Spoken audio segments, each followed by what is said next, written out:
hôn xà linh xà tù lần cú tu khe mô lô bê u hay tìa ban đền xảy ngang ngôn xỉnh lì mô nô nhung nhờ có chua sổ cú ngắt sau nào lúc gió khe mê xỉnh lúc sơ bùn ta chỉ nó trên cả tạo là lúc trẻ cả ở Mhà Viết Gia Lai ở Rồng Hằng Hẹn Bồ Tát Nhi tổ nên sáng ngà cú ở sau nào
đầu tiên trong đầu lúc sinh đầuวิทยาลัยเทคโนโลยีจรัญสนิทวงศ์กูเจ้าเก๋เก่ายอกูเก่าจอเจ้าเก๋วัวลาวัวหลัว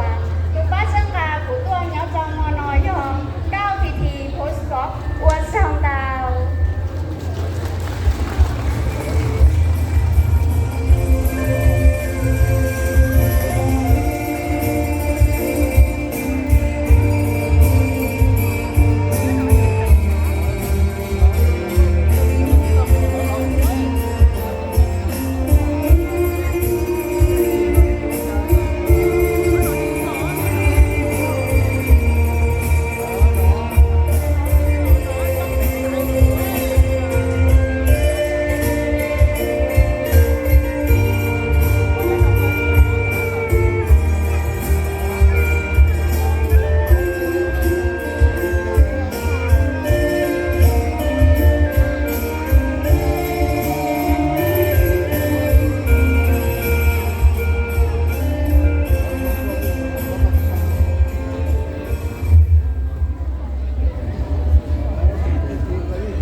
trời đời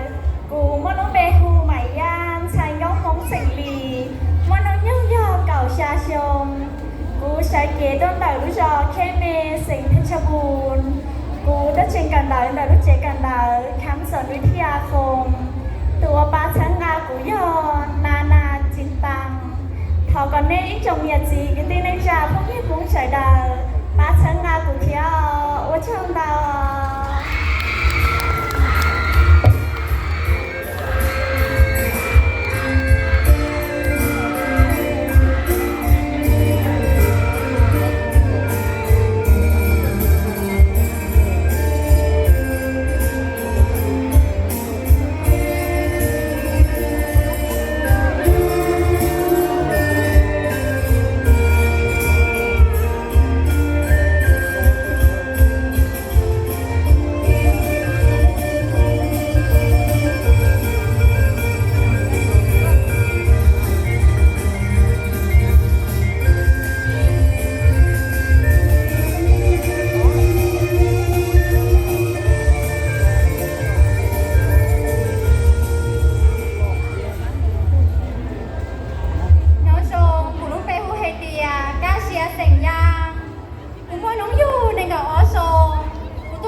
Sơ kế tôn đời lúc gió khê mê luôn trong khảo khảo luôn sành với sơ bùn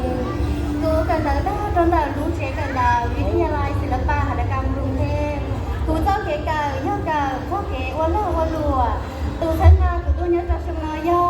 ปังปังไฟเบอร์มิกเบอร์รี่อ้วนช่างดาว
叔可能找一声贼声。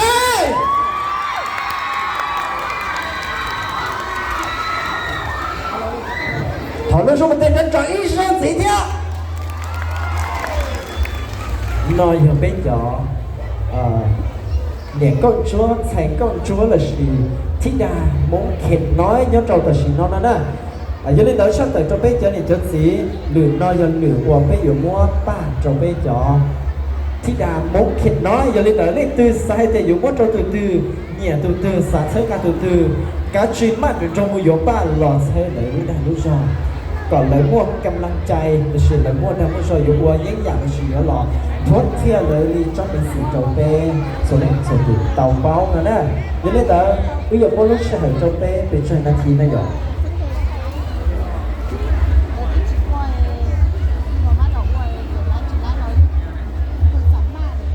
vì mua คะแนนtừ nhẹ rồi rồi vì hay tia bê đi คะแนนขวัญใจมหาชนเนาะมาย้อนเลยจอป้าที่ทำอะไรของเป๊ะมั่วซื้อvì hay tiaเป๊ะอยู่เป้าคะแนนชิเป้าเจ็ดlại mua lại bây giờ tu này bây giờ tu hay cho lại tiền này muốn cho tu number đó chỉ là gì tu rõ đó mua lấy chế băng là sự mua lấy cái sát cái sự từ mi là sự của ta lấy รางวัลขวัญใจมหาชนโจชงเนาะนะฮะตูนไทยเลยอยู่เข้ารอบเก่าเลงสุดท้ายอัตโนมัติเนาะนะค่ะขออนุญาตนะคะก็คือพี่น้องชาวไทยคะถ้าเกิดน้องคนไหนนะคะได้รางวัลขวัญใจประชาชนในปีนี้นะคะน้องจะเข้ารอบ10 คนโดยอัตโนมัตินะคะพี่น้องคนใดสามารถร่วมซื้อแล้วก็ร่วมให้กำลังใจน้องๆสาวงามพี่ดาวมงเข็กน้อยของเราในปีนี้ได้นะคะซึ่งอย่างที่บอกนะคะดอกไม้ของเราจะอยู่ทางด้านขวามือนะคะตอนนี้เวลาผ่านไปแล้ว1 นาทีครึ่งนะครับเดือดเทเป็นดึกเทหลอด1 นาทีครึ่งเลยชัวเป๊ะ1 นาทีครึ่งเลยซื้อนะนะเดี๋ยวเลยแต่เล่นตื่นสายเดียวม้วนตัดสินเราไม่เทเกี่ยวทำทีตัดสินเราเลยแล้วนะcái chỉ mà cho chôn á cái chỉ mà trong vì hay tiệt lưu sĩ hình chỉ to mỗi xe là hay tiệt qua trả bé họ chỉ mua lưu sĩ hỏi để vì hay tiệt bé cho năm bè nó chỉ bé cho Sài Gòn chúa là chỉ thích đa muốn khen nói bé cho khâu các xía rồi ạ bé cho xuất sủng trên mó cái tay lên giờ lên tới cái tuyết bỏ tao đó lúc sau kia là chỉ tao lúc về thi lấy cho khâu chiếc xía thì lấy sợ đến để cho mó các xí tờ này ạ trên bây giờ sai thì mua lúc sẽ cho bây giờ này chân gì chỉ là thì giờ thì lấy từ hết chuyện mất gì bây mà lên thốt về là bạn chết là chỉ bây mà lên mua lúc sẽ hàng xuân gì giờ chỉ lên tới bây giờ mua cái ship từ on nút tiền này à giờ thì bây chỉ lên tới giờ giờ bây giờ thành công chúa lời nó hay chăng mong các sĩ tài tua ship từ chỉ tài lời nó nè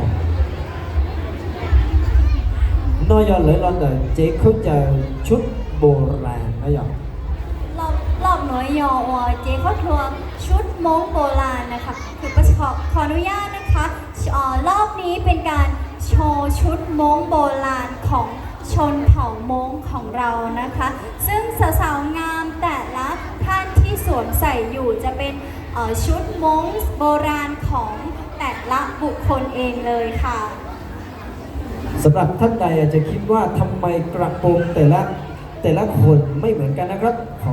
เดี๋ยวผมจะขอชี้แจงนะครับคือกระโปรงมันจะมีเป็นม้งขาวกับม้งเขียวแล้วก็บางท่านอาจจะสงสัยว่าเอ๊ะทำไมมีบางคนใส่เหมือนจะเป็นกางเกงซะด้วยกางเกงกับกระโปรงสีขาวจะเป็นของพี่น้องม้งขาวนะครับแล้วก็ถ้าเป็นลายที่มีลายปักหรือว่าเป็นลายที่มีลวดลายเยอะๆอันนั้นจะเป็นของพี่น้องม้งเขียวนะครับเราก็จะมีความแตกต่างกันออกไปในเรื่องของการแต่งกายถ้าท่านไปเห็นผู้หญิงม้งใส่ชุดม้งแล้วใส่กางเกงให้สันนิษฐานและให้คิดเลยว่าอันนี้เป็นม้งขาวนะครับเป็นเครื่องแต่งกายของพี่น้องม้งขาวแล้วก็ถ้าเป็นกระโปรงที่มีลวดลายเยอะๆอันนี้จะเป็นของพี่น้องม้งเขียวเรานะครับผมซึ่งเอกลักษณ์ของพี่น้องม้งขาวเนาะจะเน้นความเรียบ